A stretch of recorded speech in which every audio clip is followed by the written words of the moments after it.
Hello once again, and this is the nutrition video part 2, and the life expectancy hoax and the cemetery challenge.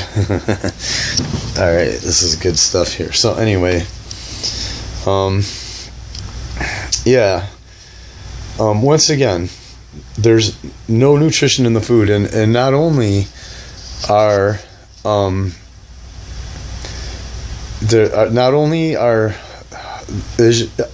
additives in the food that make you addicted, so you're hungry right after you eat.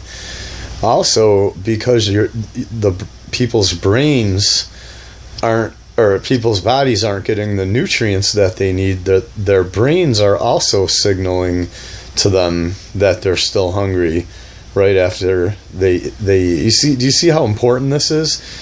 And so, like, people are just eating filler, basically, with no nutrients in it. And that leads into the whole life expectancy debate. And I don't want you to listen to me. I want you to go prove this to yourself. Take a walk in the cemetery. Find a cemetery near you, especially an old one.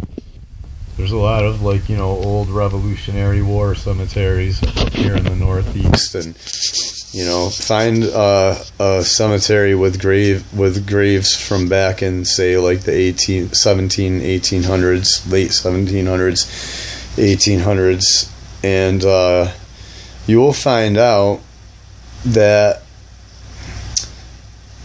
people lived pretty much just as long as they live now. Almost every grave that you look at, you will find out that person lived somewhere between 65 or somewhere between the ages of 65 and like 80, 90 years old. Okay?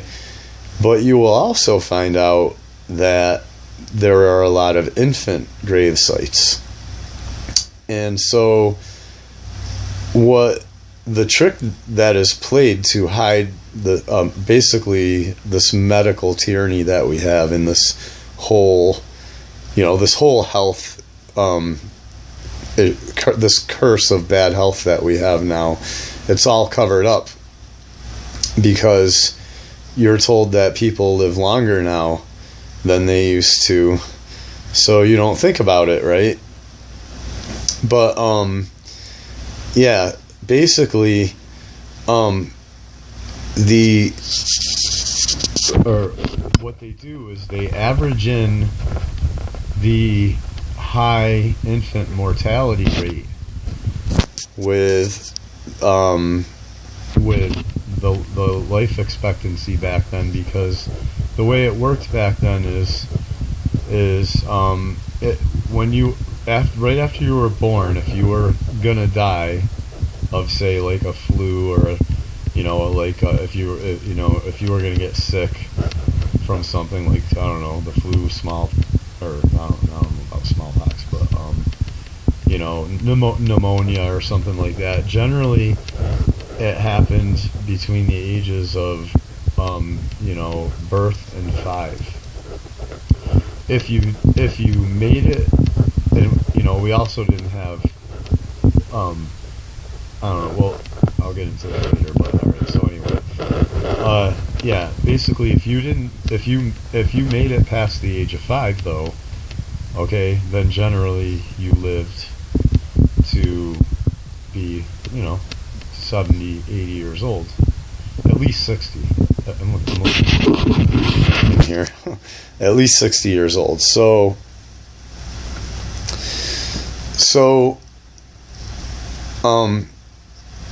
if you average that high infant mortality rate in with the life expectancy back then you will get, an average of like 45, 50 years old. But let me tell you something, people were not dying middle age was never 15 years old. That's ridiculous.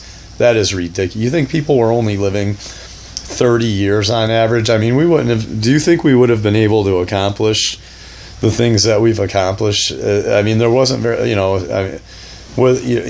there wasn't billions of people either. No, people have always lived a long time, or longer than 30, 40 years. That's bullshit. That is bullshit. We're actually, now here's the real twist, is we're actually not living as long as we did, as people back in the day did, technically, because now most people need medication to make it to 80 years old. Most people need blood thinner, nitroglycerin, heart medication, Alzheimer's, all this stuff. These weren't issues back in the day because people were healthy, because people ate real food. Now this whole debate, now fishtails, this is crazy stuff, man. They hide this stuff right in plain sight. This whole debate now fishtails into should kids like 14, 15 years old be getting married and having children like they used to. And people will say, oh, well, no, they had to back then because people only lived 30 years. Bullshit. Okay? I'm telling you, look at all our founding fathers. Look at Benjamin Franklin. Look at George Washington. These people that were in hardcore wars, getting shot at, stabbed, fighting with the Indians, fighting with British regulars. You know what I mean? Like, with nothing near the medical technology we have now. And you will see that all of our founding fathers, go look them up, they all lived to be 65, 70, 75, 80, 90 years old, some of them. And they weren't something special. They were just average, they had average lifespans. And so what they're doing now is they're telling you to get together and get married when you're 35 years now, when the best years of your life life is over. I'm telling you right now, the natural way of things is for a man and a woman to get together when they're 14, 15, 16 years old, when they're beautiful and they have the best years of their life, and have a family and raise their kids and be done with that by the time they're 40, 45 years old, so they can enjoy each other, right? No. Now they're going to tell people to wait till your life is pretty much over. That's when you're going to, you're 35 years old, you're getting old. Women are basically, their biological clock is almost done ticking as far as healthy birthing years. Now you're going to go get married and have a family and raise kids till you and get done raising your kids when you retire. That's what all this has done. So go look into this. This video is getting long. This is very important. And have fun with that. Go to the cemetery, look at some gravestones, and you will see what I'm saying is true. So take it easy.